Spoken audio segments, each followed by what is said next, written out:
बिस्मिल्लाहिर्रहमानिर्रहीम। बहुत शुक्रिया जी, आप यहाँ पे तशरीफ़ लाए। इलेक्शन कमीशन ने पीपल्स पार्टी को भी और हमें भी नोटिस किया था परसों के वाक़े के ऊपर। हम तो डे वन से ये कह रहे हैं कि हमारी ज़ोरों शोरों से कैंपेन चल रही है।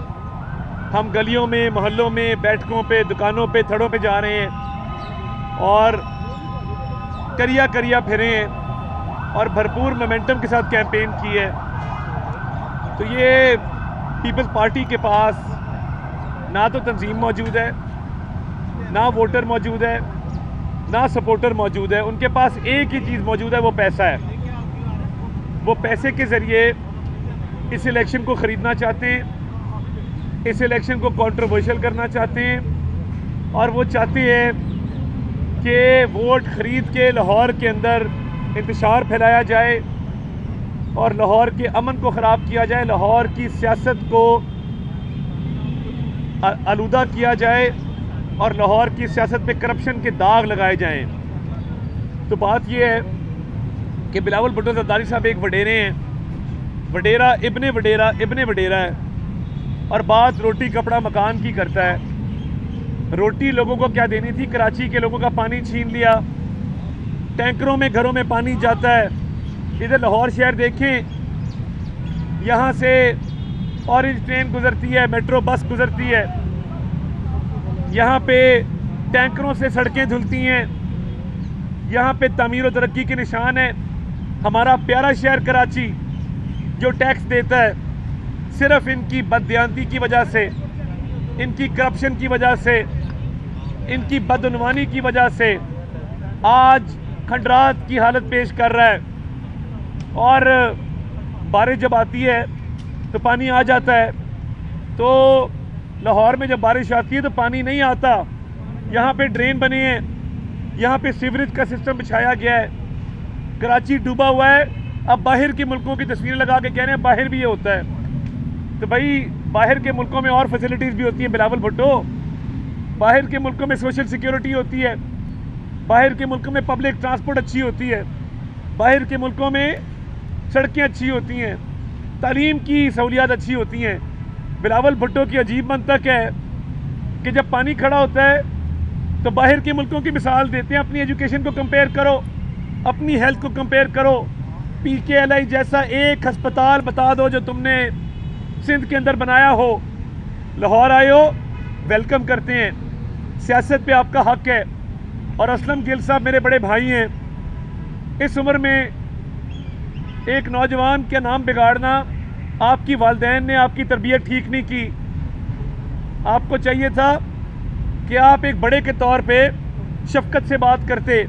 मैं चाहूँ तो मैं 100 दफ़ा आपका नाम बिगाड़ सकता हूँ, मगर मेरी वालदा इस कैंपेन में मेरे साथ, उन्होंने मुझे कहा कि ये हमारा वतीरा नहीं है, आपने किसी का नाम नहीं बिगाड़ना।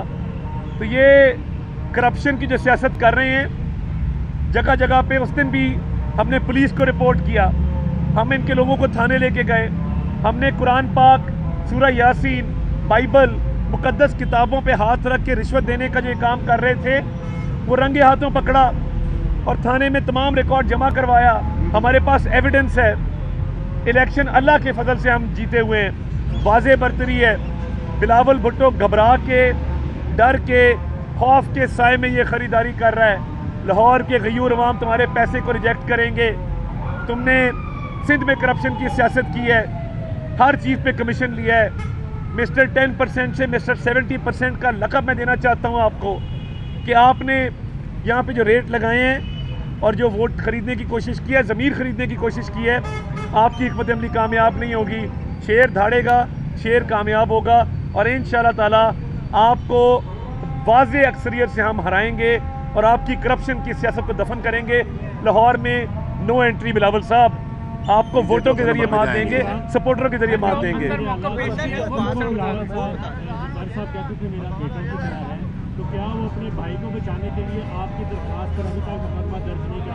देखिए, मैं ये समझता हूँ इलेक्शन कमीशन और निगरान वज़ीर आला दोनों जो हैं वो गैर जानिबदार हैं, वो न्यूट्रली अपना किरदार अदा कर रहे हैं और मैं इसको सराहता हूँ। इंतज़ामिया, पुलिस ने ये रोका नहीं जो वोटों की ख़रीदारी हो रही थी, मगर मैं तशवीश का इजहार किया था, मगर वज़ीर आला और इलेक्शन कमीशन ये न्यूट्रल किरदार अदा कर रहे हैं और मेरी इनको इल्तमास होगी कि न्यूट्रल किरदार अदा करते रहें। डीएमओ ने क्या कहा? देखिए, डीएमओ ने हमारे स्टेटमेंट रिकॉर्ड की है, बखुआ हमारे से पूछा है, हमने तफसीलात जमा कराई हैं और उनको कहा है कि इनको ख़रीदारी से रोकें, इनके खिलाफ एक्शन लें और जहाँ जहाँ वोटों की ख़रीदारी हो रही है कानून की खिलाफ वर्जी है। हमने तो कोई एक ईंट नहीं तोड़ी, हमने कोई पत्ता नहीं हिलने दिया, कोई गमला नहीं टूटा। हमने तो जो गैर कानूनी काम हो रहा था पुलिस को रिपोर्ट किया, 15 पे कॉल की और आमदोरफ्त चल रही थी, लोग अंदर बाहर आ जा रहे थे और एक मेला लगा हुआ था। कहीं नहीं लिखा था कि ये शारा आम नहीं है, कहीं नहीं लिखा था कि यहाँ पे दाखिला ममनू है, नो थरोफेयर। वो मेला था, चिंचियाँ, रिक्शे, गाड़ियाँ अंदर जा रहे थे, मोटरसाइकिल अंदर जा रहे थे। हमें तो ये अंदर खुद लेके गए हैं जब हमने एहतजाज किया है और वहाँ पे गालम गलोच भी इन्होंने की है। तो बात ये है, हमने अपना वर्जन रिकॉर्ड कर दिया है। हमारी इल्तमास है कि फौरी तौर पे ये खरीदो फरोख्त को रोका जाए।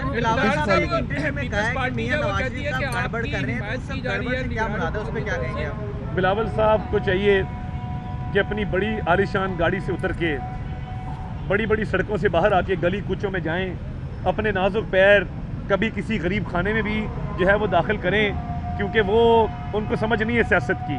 ड्राइंग रूमों में बैठ के, बड़े बड़े कमरों में बैठ के, आलीशान फर्नीचर पे बैठ के सियासत नहीं होती, सियासत गरीब आवाम के पास जाने से होती है। तो बिलावल साहब को ये चाहिए कि थोड़ी तरबियत जो है ग्रास रूट लेवल पे आके ले। मैंने तो स्टूडेंट पॉलिटिक्स से अपना आगाज़ किया ना, मैं पापा के पास जाके रोया नहीं कि आसिफ अली जरदारी साहब मुझे तारड़ बहुत तंग करता है। तो मैं तो फिर रहा हूँ हल्के के अंदर। तो आए हल्के की आवाम का आके दुख दर्द समझें ताकि आपको थोड़ी सी समझ बूझ आए। तारड़ साहब, आपने जो है पीपल्स पार्टी के दफ्तर में धावा बोला मौला जट स्टाइल में, और उसके बाद उन्होंने एक दरखास्त दिया थाने में, अभी तक आपके खिलाफ एफआईआर दर्ज नहीं है। आपके कहता है कि निगरान हुकूमत जो है वो आपसे डरती है, नून लीग से डरती है। आपके जज्बात की मुझे बड़ी कदर है, मगर मैंने कोई धावा नहीं बोला। मेरे साथ कैमरे थे, अगर मैंने धावा बोलना होता उसका स्टाइल और होता है। और मैं एक पुरअमन शहरी हूँ, मैं अगर धावा बोलना होता तो मैं DSNGs लगवाता, मैंने धावा बोलना होता तो मैं मीडिया के बीट रिपोर्टर्स के ग्रुप में मैसेज करता कितने बजे पहुँचो, मैंने धावा बोलना होता तो मैं खुद मौके पे जाता, मैंने धावा बोलना होता मैं लोग नहीं भिजवा सकता था, मैंने धावा बोलना होता तो मैं सारी चीज़ें खुद रिलीज़ करता मीडिया को। कोई मौला जट स्टाइल नहीं है, कोई धावा नहीं है। हमने पुरअमन एहतजाज किया, जो हमारा हक़ है। इनके लोगों ने गालम गलोच की, हमारे लोगों को घसीट के अंदर लेके गए, जिस पे हम अंदर गए तो हमें ये सामान बरामद हुआ। पहले ही अल्लाह माफ़ करे, एक पार्टी के लोगों ने मस्जिद नबी सल्लल्लाहु अलैहि वसल्लम के अंदर लोगों की बेहुरमती की, चीखें मारी, गालियाँ दी, लोगों के बाल खींचे, और ये वतीरा बन गया है कि आप कुरान पाक पे हाथ रख के रिश्वत देते हैं। बिलावल भुट्टो और आसिफ अली जरदारी को खुदा का खौफ नहीं आता कि ये सियासत ही करनी है, मरना नहीं है, उस पाक ज़ात के सामने पेश नहीं होना। हम भी बड़े गुनहगार लोग हैं, मेरे में 100 खामियाँ, 100 गलतियाँ हैं। मैंने आज तक सियासत में कुरान पाक पे हाथ नहीं रखा। आप बाइबल पे, कुरान पाक पे हाथ रख के लोगों को रिश्वत दे रहे हैं, यानी अल्लाह के कलाम के ऊपर हाथ रख के रिश्वत देने वाले आसिफ अली जरदारी और बिलावल भुट्टो जरदारी, मेरी आपसे रिक्वेस्ट है, खुदा खौफी करें। आपने अल्लाह को जान देनी है, दुनिया से भी जाना है, सब ने जाना है एक दिन। मगर ये जो आप मकरूह धंधा कर रहे हैं, एक मुकद्दस किताब की बेहुरमती करके, और जिस तरह लाइनें लगा के ये किताबें रखी गई थी, खुदा की पनाह है, अल्लाह ताला माफ़ करे। ये इतनी आपने सियासत को मुकद्दस समझ लिया कि आपने उन मुकद्दस औराक के ऊपर हाथ रखवा के रिश्वत लेना देना शुरू कर दी।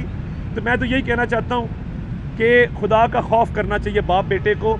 इन बाप बेटे को इलेक्शन छोड़ के आज ही कराची चले जाए तो बेहतर है, क्योंकि यहाँ पे वोट नहीं उनको मिल रहे, ना वोटर मिल रहे हैं। बहुत शुक्रिया। डीएमओ ने हमारे स्टेटमेंट रिकॉर्ड कर ली है और कोई ना कोई फैसला वो सुनाएंगे दोनों पार्टियों के हवाले से। बड़े परेशान थे आपकी बातें सुन? नहीं, परेशान तो बिल्कुल नहीं हुए, हमने तो अपनी स्टेटमेंट रिकॉर्ड की है, पीपल्स पार्टी ने भी की है। हक सच पे फैसला हो